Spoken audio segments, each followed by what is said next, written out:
Hi guys. Is there anybody out there in the ether? No, yeah, give him a chance.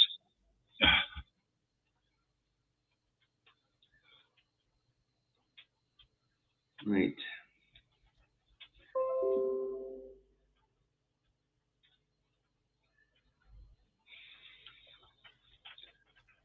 New laws could see workers sued by employers over strikes.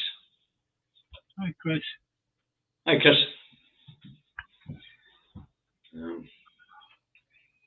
Let's see it on Facebook yet. I've got 4 on Facebook now.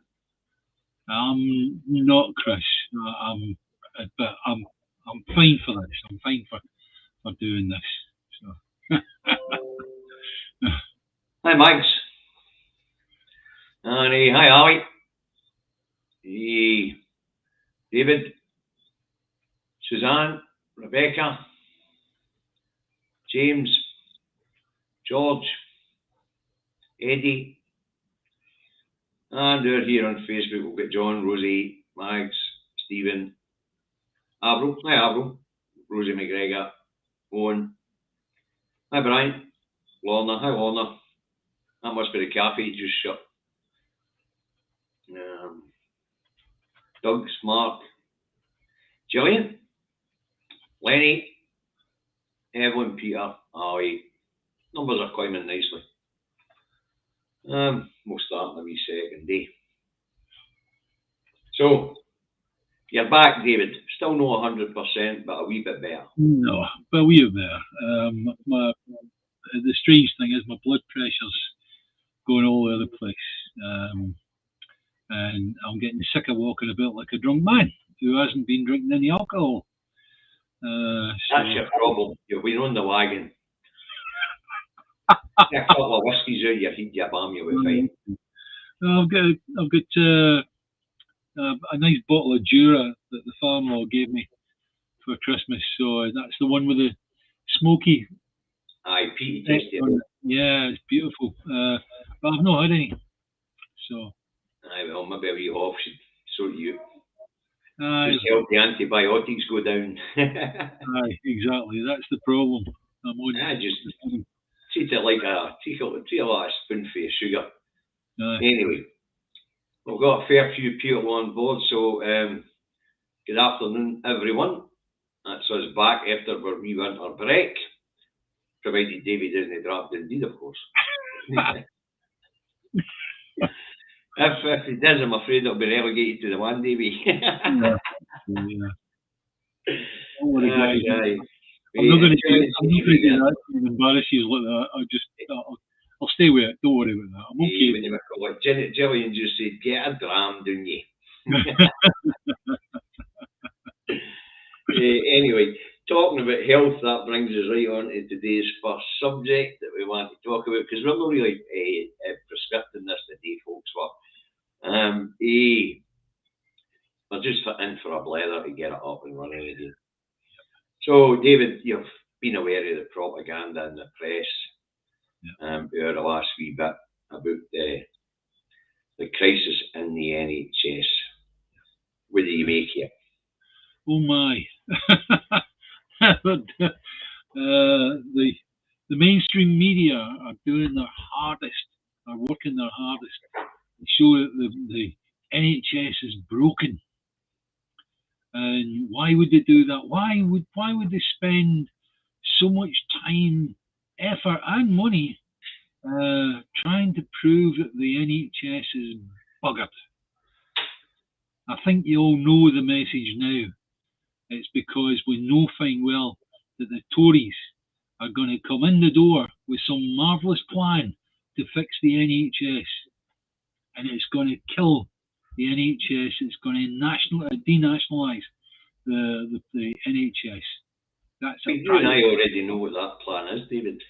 Yeah, that's right. And for the benefit of anybody else out there who's not quite sure what it is, Sunak let the cat out the bag yesterday when he said he's going to get a waiting list, and basically they're going to bring in the private sector to back up the NHS, and that will be the start of cream privatisation. Right. As as we know, 1976 or thereabouts, the Tories put out a diktat to their members on how to privatise utilities and national industries. Rather interestingly, Nigel Farage did a speech on privatising the NHS. And you know that a lot of the Tory things that have come about as a backward effect from UKIP and Nigel Farage, right? But here's something. I put up a simple little one of these little TikTok videos on my timeline, and it's a young couple. The lassie has had to have a hernia. A hernia operation in America. Yes, right, okay. Yes. And the price came out with everything, the drugs, the surgery, all the rest of it, is $86,000. Seen it? I had a wee taste of that when I went to America. I got an ear infection this year, and the guy stuck his torch in my ear and he went, "Oh, aye, that's a humdinger, that is, right?" So he wrote a script for me for antibiotics and painkillers. $800, thank you very much, right? So but $56 for the antibiotics and the painkillers. Wow. So it makes this figure of 86,000 for a proper operation as being more like it. Now they had health insurance. That was rejected, aye. No, it wasn't rejected. The health insurance paid 76%. That's right, and left to deal with the rest of it. Yeah, but still in all, that's a huge whack on anybody. Johnny makes a good point on Facebook. She said anybody that didn't see this rolling down the road must be blind. You see, just for to deal with doubt for everybody out there, David, what will happen is patients will be sent to private hospitals to get the waiting list done, and the trend will continue, and that defunds the NHS. That also means that there'll be no environment consequentials coming to the devolved administration, forcing them into the same manoeuvre. Yeah.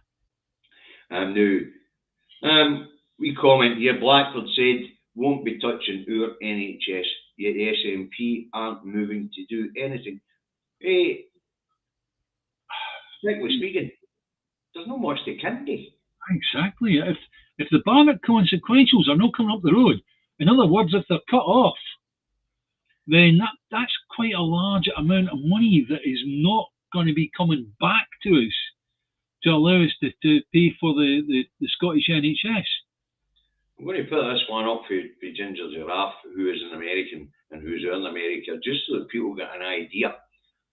He's still paying her share of MRI scans from October. $3,000 is what she owes, and that's 10% of the overall cost. Oof. Yeah, well, it's yet again, back at the beginning of when I got this illness, when I got to 60, part of my strategy was I ended up going for an MRI at the Nuffield, right? Uh-huh. Because I wanted to find out myself whether it was my back that was the problem or whether it was this. And MRI is very good if you actually can pay for it. It's 349 quid at the Nuffield, just along the road from me, just near the Gartnavel Hospital. I came out as I and it's the kind of situation where if you went in and said to the doc, "Look, doc, I want an MRI," the doc would say, "Well, what for?" Whereas if you've got some cash in your back pocket, you can go, "Right, I want an MRI, I'll get it done," right? And it comes with a report, and they even provide you a disc that goes into your laptop or your computer, and you can look through your body and all that. That's wonderful, right? But it didn't solve the problem for me. It took for a neurologist and the NHS to actually solve what the problem was, right? But anyway, but 349 quid for an MRI. In America, I can imagine it'll be many times that, for an MRI. Wow. apparently, Steve, Scottish Independence 2023 said it's $1,500 to call an ambulance. Is that right? Ouch. Ouch. Yeah. No kidding. But that's what's going on. Keep privatisation.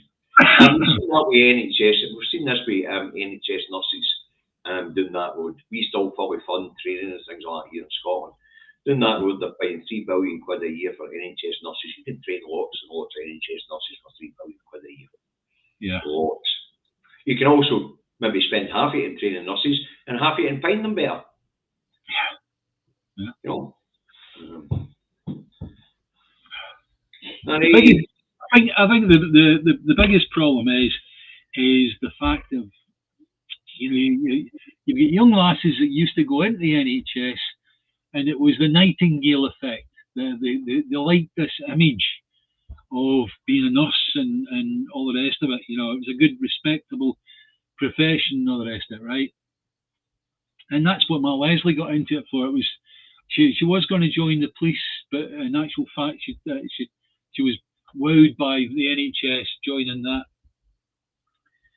But now, after having gone through this awful thing, the pandemic, yeah, these lasses and lads are just going, oh, forget it.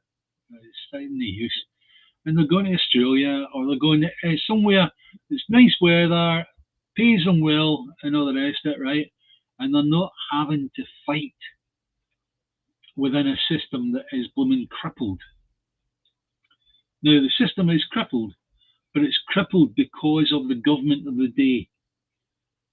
Yes, it's not crippled through any action of any of the professionals that are within the NHS. It is the English Tory government that have caused this. Oh, I up to 10, 12 years of austerity and cutting public services. Of course it is. It sits directly at their door.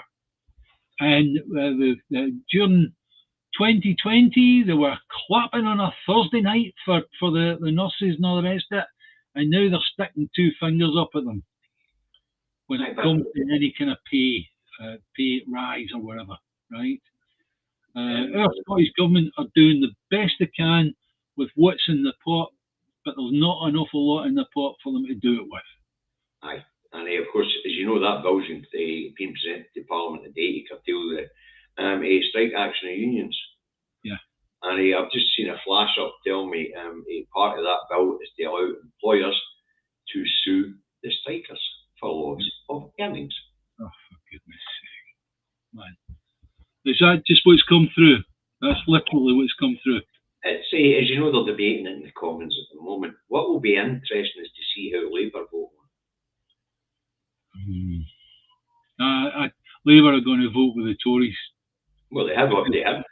Because Labour are the Tories. They're just an incoming new Tory government. That's all they are. Aye. I mean, let's face it, Starmer's no any different on immigration. Yeah. Brexit. Yeah. He's just announced that he's no the party of the people. He recently announced he's no the party of the people anymore, or he's only the party of working people. Yeah. He also has now announced they're no the party of spending. That means that all the manifesto promises they've made so far, like a nationalised utility company to supply electricity to people, it's all pie in the sky because you need lots of money to set that stuff up and take on the big six. Yeah. Yeah. You know, so he's already unwinding his own manifesto before we get to that bloody election. And people have got to remember that the polls will close massively before we get to that election. Okay. Let's say that Keir Starmer has got half an eye on, right, I need to get into number 10 first, right? And let's say that all the stuff that's coming out of his gob is all geared just purely and simply to pick up on the maximum number of voters. Yeah? Yep. Is there, I mean, do I believe that could be the case? Yeah, I do believe that could be the case. But my goodness me, he's certainly pushing everybody away that thinks that Brexit is an absolute bloody nightmare. Oh, no, you must not talk about Brexit.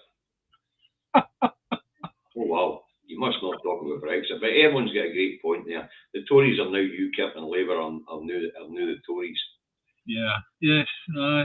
You know, you can about a fight between Starmer and Sunak. I keep saying that, and you couldn't own almost everything.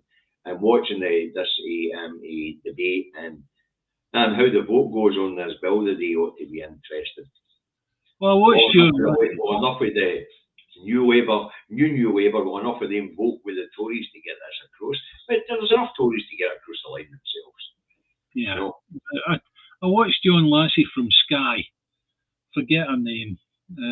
She seems to be doing most of the interviews at the moment. Sophie Ridley. That's the one. No. The older, dark-haired Lassie. Sure. Well, anyway, she was at the Starmer, the Sunak, where he gave his speech, and she was in the crowd of the reporters when he was finished his speech, and she said, you can't get a train, the NHS is buggered and all the rest of it. She went through a huge list, and she said, what do you consider as being the high point of the Tories? And straight away, Sunak came out with the furlough, definitely, And here we have a prime minister that's going to constantly blooming drag this up. Oh, furlough, there you go, right? It's Rigby, that's something. Rigby. It's like any idiot in that position could have blooming borrowed the money for furlough, no matter what it was, right? Whether it was like 200 billion, 300 billion, 500 billion, you could have borrowed it. Technically speaking, they didn't borrow it, they just tell the bank they're going to print it. Yeah, we know that, right? But what I'm saying to you is, if it comes down to borrowing, then at that time they could have just borrowed, because they weren't in the doo-doo they are now. No. Now we've got the chaos is the new normal. All right. Oh, aye. I mean, let's face it. When we have a look at this bill attacking people's right to strike, and basically controlling how effective a strike can be by saying that minimum service must always be maintained in all the public sector, and the UK government get to set what that minimum standard is. So let's say the RMT decide to go to strike after this bill's paid. And they say, well, only 25% is in this part of the country, and that part of the country, and that part of the country can strike because you must maintain a minimum service. Yeah. Same in the NHS again, we'll allow X amount of people who go on strike from each of these health boards, but a minimum service must be maintained. Same way, the Department of Work and Pensions, the DVLA, you name all the different government departments. It'll be set. So basically, they're taking away really the effectiveness of striking, so you as well want to work the rule. But there's been a couple of interesting laws that we should bring up here come through. I mean, as we now know, hire and refile, they didn't outlaw. We've seen what happened with British Gas. We've seen what happened with P&O. Hire and refire on lesser contracts. Fire and just hire cheaper agency and workers, and I've predicted that we could see BT and the post office do that this year if they can't get a settlement with their workers. The problem is that I personally don't feel that anything that the unions do is going to have any effect unless they actually have a general strike, and that would bring down a general strike would do it. A general strike would bring down the government.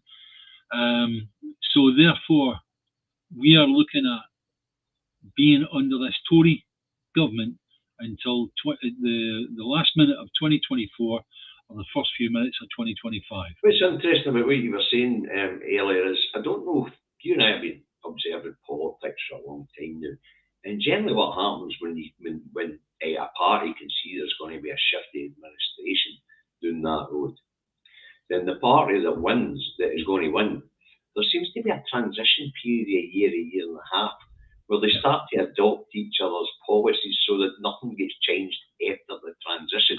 So we won't be seeing Starmer repeal the internal market bill. Yeah. We won't see Starmer repeal anything, actually. That's right. To my recollection, they never have. Yeah. They've amended bills, but I can't remember ever repealing any. You have a really good evidence there when it was the changeover from Maggie Thatcher John Major to Blair. That's right. Yeah. Nothing. We all thought, oh, this is it. It's all going to come tumbling. The house of cards that Maggie Thatcher and John Major built up, right, was all going to come crashing down to Blair. It didn't. No, it intensified actually. It was Blair that started the privatisation of the NHS in England. Yeah. It was Blair that actually started subsidising corporate giants by introducing the tax, the working tax credit. Yeah.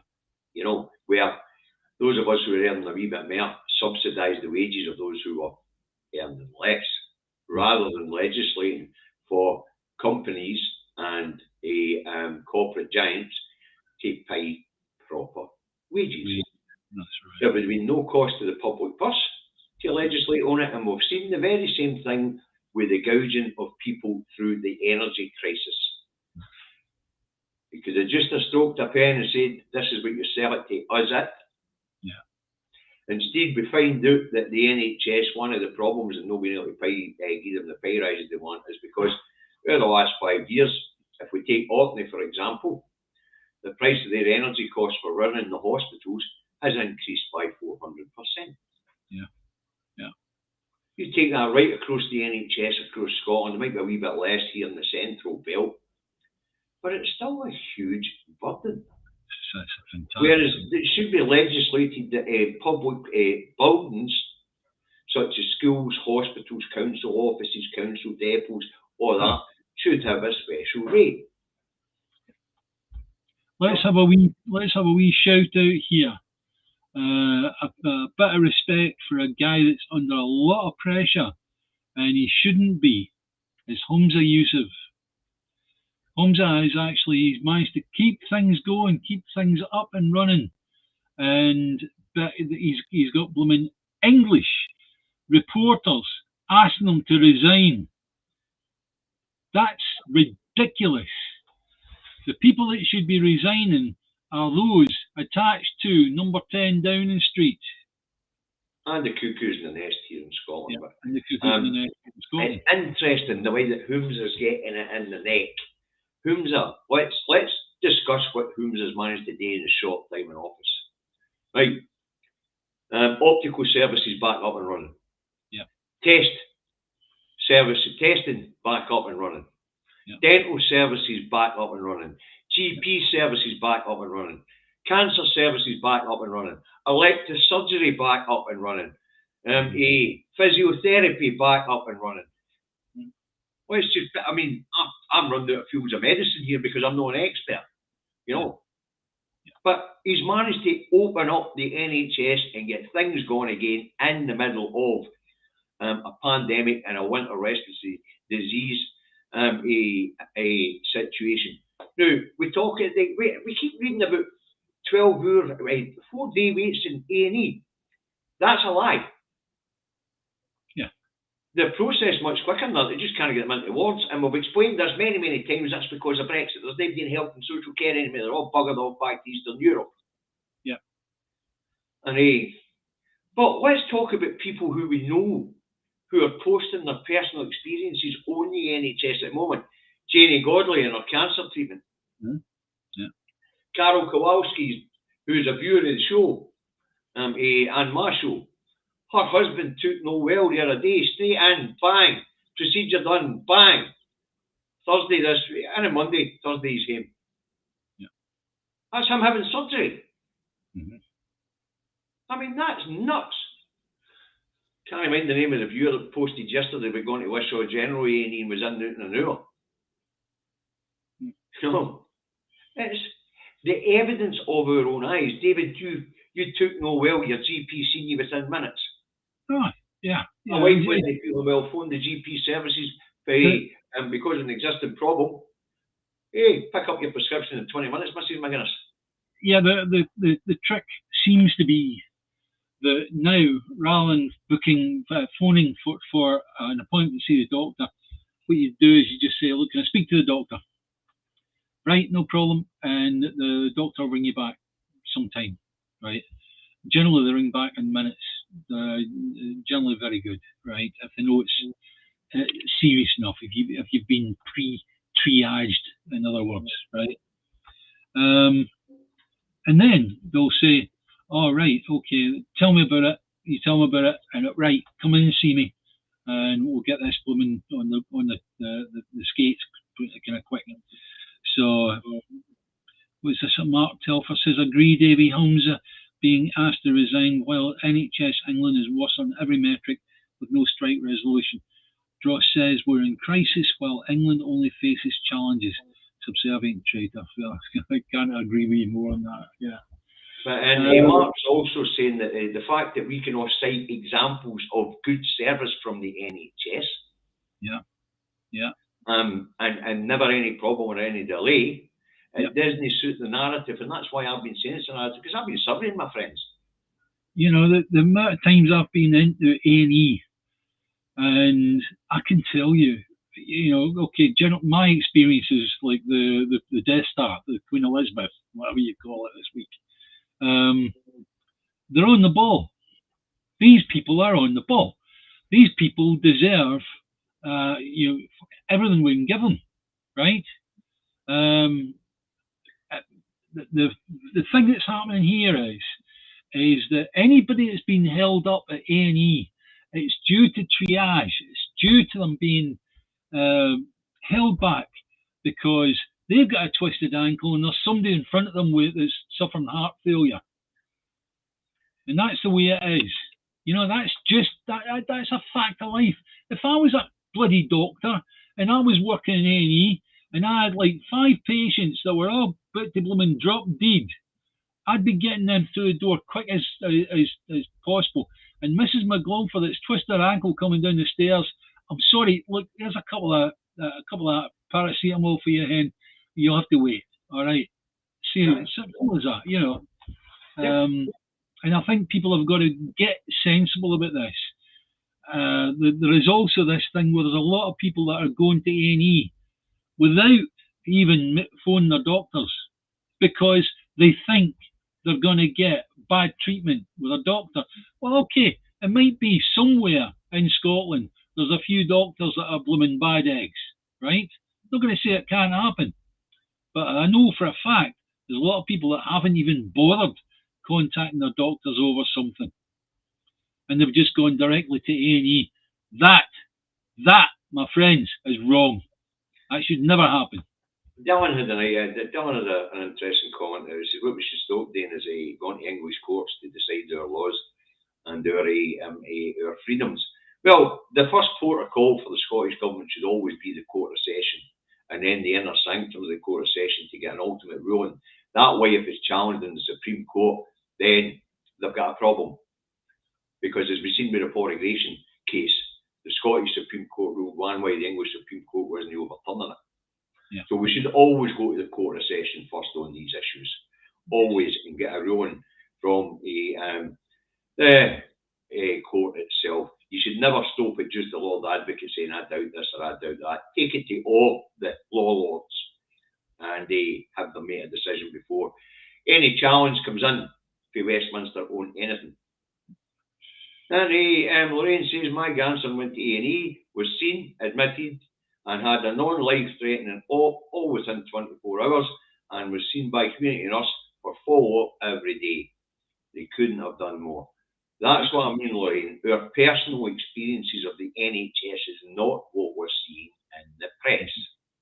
And people who are getting stuck in on trolleys and things like that, running about the A&E, is because, as I say, there's a lack of social care out there because of Brexit.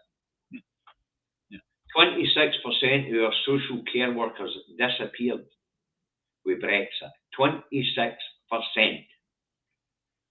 Over a quarter. We can't recruit people into it. It's hard work. It doesn't pay well. That's why they're trying to set up the Scottish care system. Yeah. Westminster and the cuckoos in the nest are trying to prevent that, because the Scottish care system will solve the problem of bed blocking, because there will always be capacity in the social care sector to ensure that people can be released from hospital and get the care they need in the community. If you actually start that care service, if you think about it, it's all about having a large pool of resource. And you can imagine, okay, I'll give you a good example. I started off life as a post office telephone engineer, right? And a storm would happen somewhere, right? And I'd be put on detached duty as an apprentice. I'd have to go to Stirling or something like that, right? And they'd organise digs for me. And it was purely and simply because they had 1 million people working for the post office at that time. Right, Thomas MacArthur's made an interesting point. We'll get it was a resource that could be used. All right. Aye. Now, Thomas MacArthur asked, did Nicola not take our right for a referendum to the court of session? No, she took the question to the Lord Advocate, and the Lord Advocate kicked it upstairs. I would have taken it to the court of session, had the ruling there, with all the law lords in Scotland, and not just the Lord Advocate. Yeah. Because you've got to remember, the Lord Advocate isn't Scotland's man, isn't Scotland's Lord Advocate, it's Westminster's law lord in Scotland.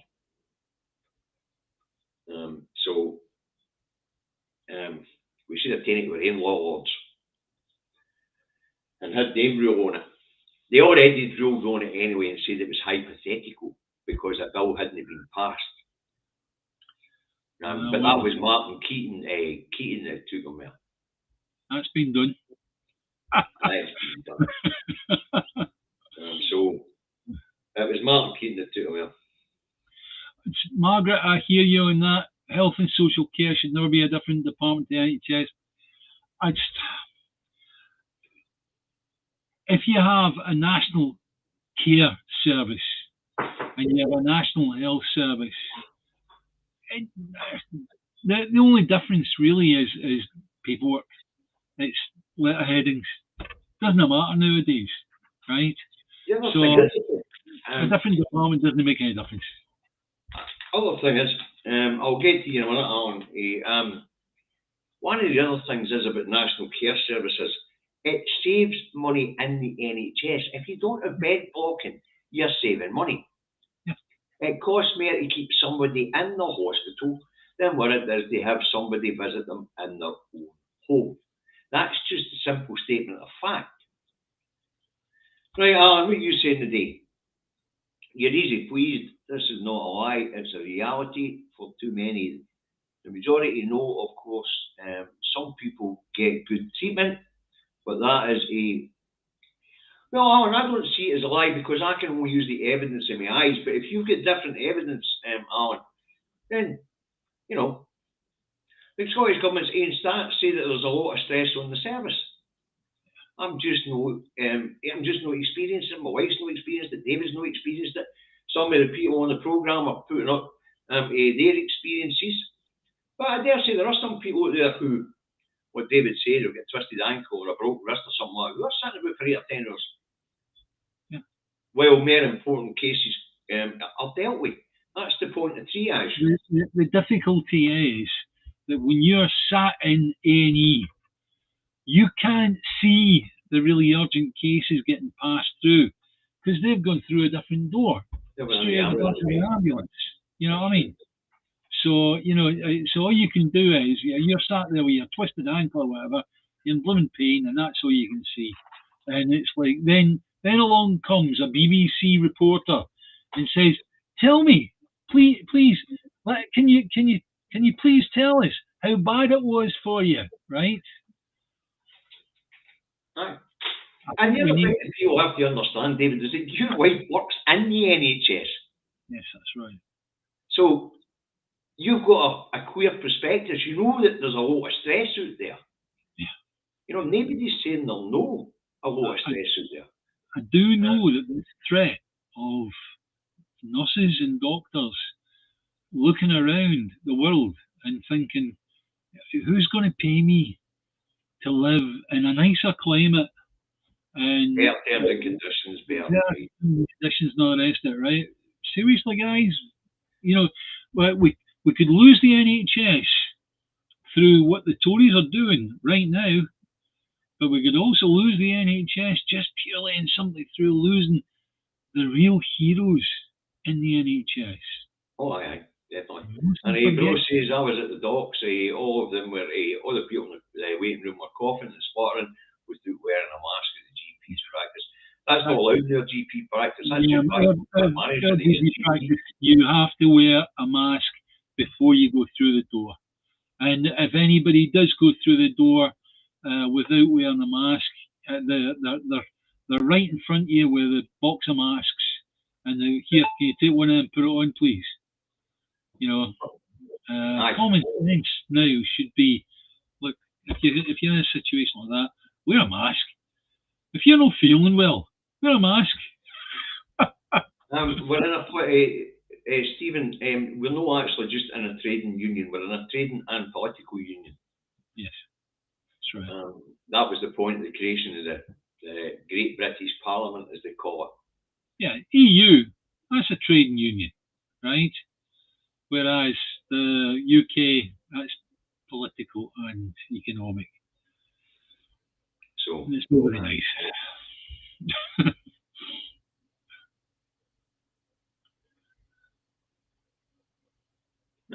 Ali had his doctor in the house within 30 minutes, 20 minutes.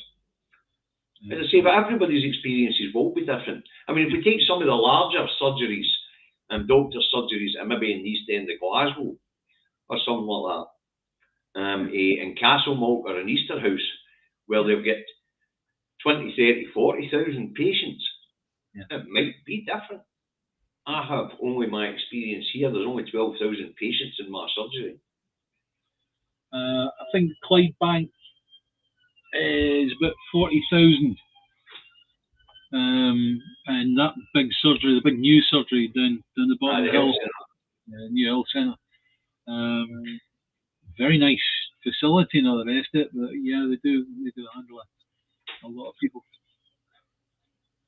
And you say it's going on in the hospitals and all people not wearing masks. That shouldn't be permitted. Yeah, that shouldn't be permitted. That's that all of it. That's straight down to management. You know what I mean? It's those people that are actually the operational managers who actually run the facility for the experts in the place to do their thing. Austin, those operational managers should be imposing a rule like that no mask, no entry. Austin, don't worry about people trolling the stream. That's normal. Don't worry about it. And people who have got questions and doubts, Austin, we'll just need to see if we can address them. Who's that? It's just a comment for you, Austin, on Facebook, David. You've not got Facebook comments. I'll have to both sets up now. I'm trying my best to keep an eye on both. You know, so as I say, the NHS there's no doubt the NHS is under pressure, but if the NHS is under pressure, Jesus Christ, they're talking about 12-hour wait here in Scotland in A&E. Yeah. You're talking about 12-hour wait in an ambulance in England before you get through the doors of A&E. And what they actually have, if what I've heard is true, they've actually got an ambulance crew that are going, right, well, it's time for us to clock off. And the ambulance is sat at the back with a patient in there, right? That every now and then's got a doctor or a nurse going in, right? But the next ambulance crew that comes on takes over just a static caravan, if you like. That's basically what it is. It's a static caravan with a patient in it. They're not moving, right? And they wonder why they can't get a blooming an ambulance in any sensible amount of time. No, I mean, all the services are under strain here in Scotland just as much, but I know But it's relative to the investment that's been made in the different NHSs. The Scottish Government is investing heavily in the Scottish NHS, whereas, as we know, the Tories down the road have been running their NHS down. So there is a lot of differences there. But Bro said it should be offered to people without masks, without forcing it. Well, Bro, that's your point of view, but I would run roughshod right across you, because at this moment in time, it's not about COVID. It isn't about COVID. It's about all the flus and everything else that's going about and all the rest of it. And if you feel you're feeling a bit run down or the rest of it, and you need to go to the doctors, and you get an appointment for the doctor eventually, and you walk in without a mask on, and you could be sat next to a 90-year-old woman who's managed to get in where she's got something up with her feet or something like that, right? And you're breathing germs over her. That is just sick, all right? And that's ridiculous. I'm sorry, mate. I've absolutely no.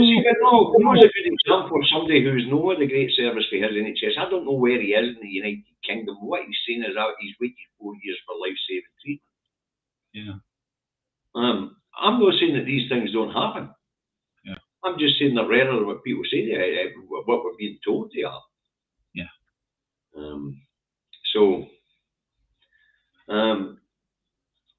As I say, we're not saying that these things don't happen. BBC had the EU commissioner. BBC didn't like the answer. They didn't show it again. Dylan, what was it? The EU being accepted into the EU, probably. All right. Okay. Yeah. I've waited 4 years for life-saving treatment, says Bro. That's what I'm just saying. I'm sorry to hear that. I'm not saying that these things don't happen. I'm just saying that they're pretty unusual. Look, Bro, do you know something? What you might be saying is absolutely spot on, but unless we know your situation. And we don't really want to get into your personal healthcare matters here on YouTube, right, or on Facebook. But if you're telling us that's the experience you've had, well, that's something to take up with your MSP. Yeah. There's always avenues to go down, as long as you know how to play in the right circles. Right. As I say, I can only go by the evidence of my own eyes.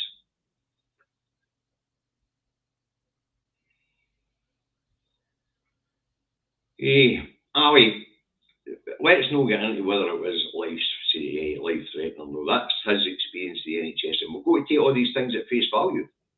It could be that Bro is not saying very much. He might be waiting on a transplant. He could be on a list for a transplant, for a new liver, a new heart, whatever. Don't really want to get to it, David, but what he's saying is he always wears a mask, and thanks for that, Bro, because we need people who have a social conscience. I thought Jason Leach was awfully late with his statement. I mean, that should have been a constant message. We know that two of the regulations which are still in place, or recommendations are still in place, is face masks in enclosed public areas and clean hands and surfaces regularly. We know that. Now then, finally, I want to get into a few so-called experts. Aye. I mean, what was your thought on the chap from the what was it called, the British Medical Association in Scotland, Dr. Kennedy, who wants to open up a discussion on NHS funding. Yep. With the athlete, I think the First Minister gave him the right reply, and that was bugger off. He's also on the Daily Rancid today, telling the Scottish Government he's got 5 areas he wants them to concentrate on, or he's going to lead the doctors out and strike. Yeah. But also we had a chap on Sky the other day there that I put up a post about it straight away. He was being hailed as being Professor Andrew Elder. He's not a professor, right? He is a consultant physician in acute medicine for older people, right? This guy was coming on. Basically, what he was saying that the whole of the UK is an absolute mess, and he was clumping Scotland. He's from Scotland, right? He's clumping Scotland with England, right? And that was on Sky News, and they had him down as Professor Andrew Elder, right? The chap is not a professor, and I take extreme objection to somebody being pushed as being a professor, as being someone of that level, and they are not. I know. No, it shouldn't be prepared. It shouldn't be being. We get that a lot in the BBC and the No, much wider. I mean, it always fascinates me that when there's a requirement for an expert to be brought in to give a comment on BBC Radio Scotland, it's always somebody from out with Scotland unless they can't get a grip of somebody from England. Yeah. You know, and the reason for it is, I mean, the Anthony, what's his name again? Anthony Mascarpone, the professor at the Starkloyd University. Alan might be able to answer that one for me. The Economist, when they were talking about recovery for Brexit and growth, because you know Sunak's talking about growing the economy, and the good professor Anthony turned around and told the BBC, "There's no chance of any recovery, none. Brexit's your problem. Until people admit that, there's not going to be any chance of recovery. Because even if we could grow industry, who are you going to sell the goods that they produce to? Right. You know, nuts. You know, we've had our wonderful fishermen yet again, blooming sold a pup. They thought they were getting the freedom of the seas and it was all going to be theirs. Until they realized, oh, wait a minute, who we're going to sell it to? Aye. And that's when the problem came. They ended up the answer was to land their fish in Norway or in Northern Ireland. Yeah. You know, Peter, he's got that brand new big fish market up there lying empty. It's a bloody shame. It's such a shame that people manage to get led by the nose. You know what I mean? And that where it comes from is that a lot of people don't pay attention. They don't pay attention to what's being. My goodness me, it's too much like hard work. Life is too short, as somebody might say, when it comes to political issues. Well, in actual fact, life is made ever so much shorter because you're not paying attention to what the government of the day are doing to you. Was this Alison Pashley says, I moved to Orkney 5 years ago and the NHS here is so much better than down south. I've had both hands fixed with joints being taken out. I cannot fault the NHS Scotland. Very good, Alison. Alison's a new Scot who is pro-independence. Right, but Alison, where did you move from in Scotland? You said it was better than down south. Where were you? Where were you down south? Was it down south in Scotland or was it down south in England? Hey, Jim, I'm not trying to get Professor Murphy on at all. David's going to do that in a minute. He's feeling better. Jim, I do apologise.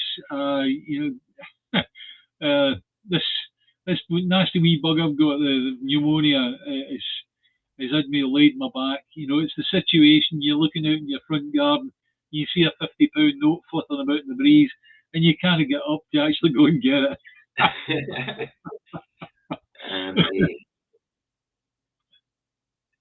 What do you call it? Well, that brings us to another interesting point. Apparently, on Sky today, HSA, that's the Health Security Agency, says cases of flu and COVID in the UK were down. So I jumped right onto the tracker, didn't I? And cases up 27% last week. Okay, so what did they hope to gain by doing that? Alison moved to Orkney from Somerset. From Somerset, right? Okay, two opposite ends of the scale. Well, listen, you know, Somerset's beautiful, you know, but so's Orkney. You know, both lovely in their own way. It's really, I have to ask, what do you think the benefit was the HSA coming out with a lie like that? I have no idea. Well, can you possibly like try and No, I think it had to do with the fact that the UK is reticent to put travel restrictions on China because, let's face it, the UK is skint and it needs inward investment. right? So rather than say to them, you have to provide proof of a negative test before you go on the plane, they're talking about screening 2000 when they get here, looking for new variants. And apparently a new variant's just been found. I can't remember what name it is, but I was talking about it I was being told about it in the cafe. And I'm using my screens at the moment, so I can't even Google it. And what's the story regarding Chinese folk coming into the UK? They're to be screened when they get here. Instead of don't come. Instead of provide a negative test before you go on the plane. It just seems to make an awful lot of sense just to go, look, no, don't come. If you're in China at the moment, don't things settle down, don't bother coming. Aye. And that way the planes would never take off from Beijing. I was speaking about this earlier. I mean, where are these quarantine hotels now? They're not. They're full of refugees. Correct.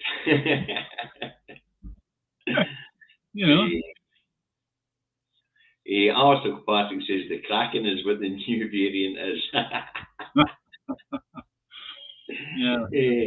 I was told it was XX something, but I haven't had a chance to look it up.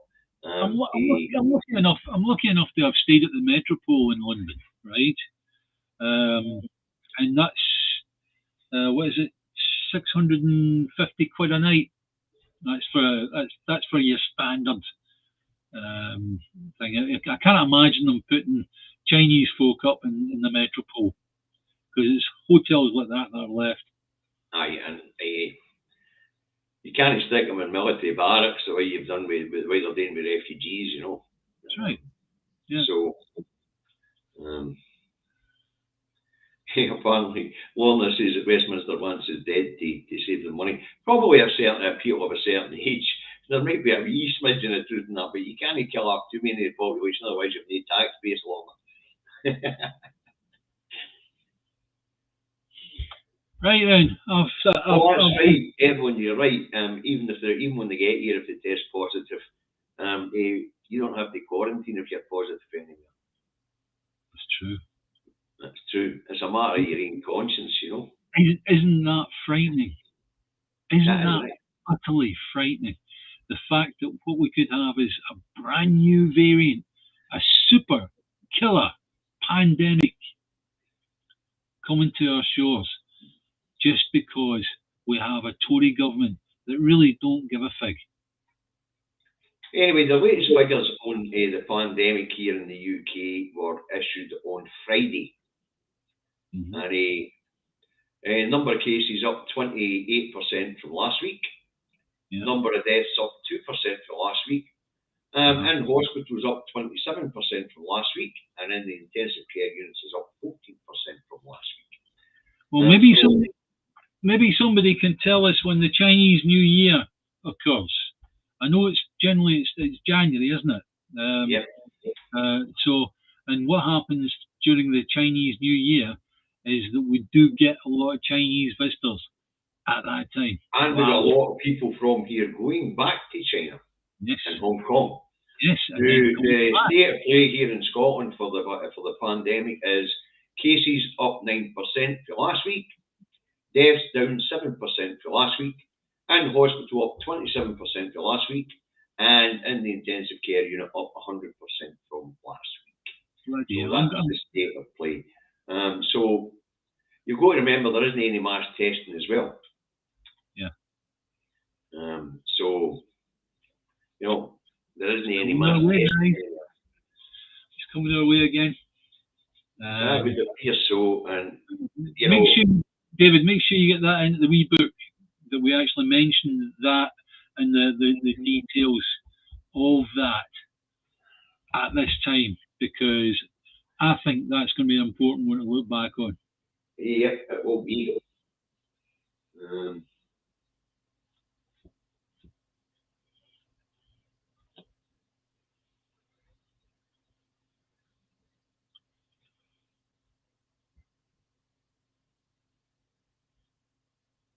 What's interesting that idea that you don't have to quarantine if you've got COVID now is if this new variant is confirmed and it makes it to our shores, then we have to look at the vaccination programme all over again, because it's turning out these vaccines don't seem to be up too much. I know people who that have had other jabs and have had COVID 3 and 4 times. You know? Yep. I don't, it's something that would make you very, very maudlin if you just keep going. That brings us Mark Curran, Facebook, Mark Rountree, a lack of customs control in the UK is not only scandalous, but it's an additional potential provisionally potentially downright dangerous. Which could bring us back to strikes, of course, because as we know, the Border Force are on strike as well, the PCS union. It's been interesting to see how the union leaders have been demonised as barons, union barons and militant people, to say we'll see how the Public Order Act plays out down that road. That should be interesting.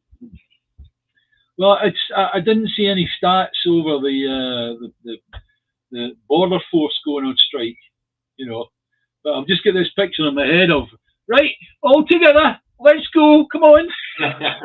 No, what's happening is, David, that they're replacing them on the border with military. So in airports and on border crossings, they're being replaced by the military. So what, they're just shooting? Instead of doing what the PCS union are talking about suing the government for misuse of the military. Right. Okay.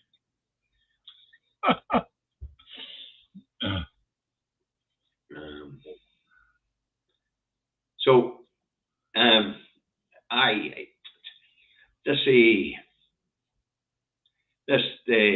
the winter of discontent is really here, and we're no immunity here in Scotland. If I remember right, some of the teachers are going to strike on Tuesday. Schools start back for most areas on Monday, and the teachers are going to strike on Tuesday. Some places have been wise enough to have a look at it and say, "All right, we'll start the kids back Wednesday." I've got a daughter that's actually off at the moment because she's revising prior to her exams. Aye. And this will hit right in the middle of exam time, and yet again here we have another generation of kids hit with strikes. I don't like to speak against any strikes because effectively that's playing into the hands of the Tories. But I've got to look at it from the point of view of my lassie, going at our exams and thinking, what the hey, right? Listen, it's been a bad few years for children's education, David. Yeah. So it really is.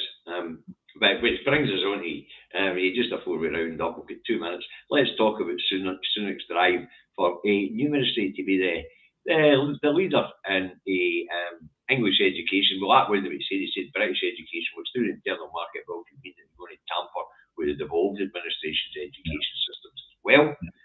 But you cannot. They're talking about reducing the deficit. And we're talking about public services being slashed. You're not going to improve numeracy and literacy unless you invest in education. Yes. And they're not going to invest in education. They're going to cut their budget. Yeah. But the kind of investment you would need to actually create these maths geniuses, right? The Tories aren't going to spend money like that. The problem with it is as well, because of the direction of travel for the UK economy. David, he's having a laugh. I know he's having a laugh. Let's see if he could pull this off in England and he manages to get the numeracy up. 2 things are going to happen. First, they're going to realise how much the buggers are stealing after them and how they're mismanaging things. But the other thing that's going to happen And that is and the other thing that's going to happen is, as the UK economy goes into terminal decline for the next decade, like the OPR says it's going, then we will have a brain drain. Yeah. They'll just up sticks and bugger off somewhere else with their wonderful mathematics. Yep. You know. It's absolutely nuts, man. Right, David, as you know, I start at 6 and we're on with our mark, so it's time to wind this one up. I am just about died here, so I'm going to go get myself a warm drink and get myself into warmth, because this cabin's no awful warm. I've ordered to build one like yours out in the garden and get to fuck out your dining room and take my office down the stair. So I've just informed her I'm going to need a couple of grand, so that might put her off for a wee bit. You know, it might be cheaper to put a door up between the office and the living space. You know. Well, can I just say, look, guys, thanks for putting up with me this time. It's taken a bit to actually do this, but hopefully as time goes on, things will get better and better. All right. Yeah, Dean's watching the Big Bang Theory at the same time, multitasking. Who says men can't multitask? Listen, guys, thanks very much for all your comments. Thanks very much for watching. Viewing figures are great. They're up in the 160. Not bad for the first show back. Yeah. Not bad at all. Happy New Year to everybody. Family said it. There you go. Aye, because you didn't say it so far. Anyway, so I hope you enjoyed it. I hope you enjoyed the banter and the subjects that we've been bantering about. Obviously, I'll be back tomorrow morning to review the day's news or the subjects that I've picked out to talk about in today's news. I have absolutely no doubt that the bill to clamp down on the unions will be in there, because I'm going to get it up in Hansard once the debate's over. And I've just noticed that, George Nebo, don't catch the General Von Krakenfart virus. Yeah, brilliant. And thanks for your comments as well, Dylan. Thanks. So remember, if you're on YouTube, hit the subscribe button, hit the like button, hit the bell notification button. You'll get notified when either I or Davies coming on, or whether we're both coming on at the same time. If you're on Facebook and you're going to share this, folks, do us a favour and give me a couple of minutes after the broadcast has ended to set the programme to public on Facebook, because, as you know, Meta has been restricting this my video streams. Oh, just share it from YouTube. Just share it from YouTube. It's easier. Of course, it can be shared to YouTube. Aye. Yeah. But there's a lot of people on Facebook as well, David. So they can do both, So right, thank you very much, folks. And it just leaves one thing for us to say. Bye, Davey. Bye, Davey. Off to bed.